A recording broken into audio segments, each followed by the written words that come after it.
Sevimli dostlar, yaxshimisizlar? Radio to'lqinlarida yana uchrashdik. Men do'stinglar Zubayda Tursun.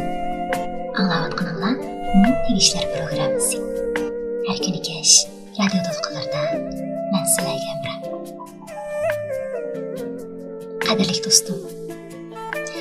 Kishilik hayotda biz nurg'ulg'an narsalarımızdan bilib-bilmay ayrilib qolar ekanmiz. Nurg'ulg'an ishlar yuz berganda bizga ta'sir qilmaydi. Nurg'ulg'an kishilardan ayrilib qolgandimi, hech nimani his qilmaymiz. Lekin vaqt o'tib ahvol o'zgarganda ondan keynimizga burilib qarab yiqib, qaytadan keladigan fursatning yo'qligini bayqaymiz.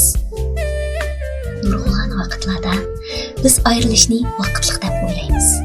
Natijada bu bir umrlik ayrilishga aylanib qoladi. Ba'zi chaqlarda biz qo'ldan ketkizib qo'yganimizni vaqtliq deb o'ylaymiz. Natijada ba'zi narsalardan bir umr mahrum bo'lib qolamiz.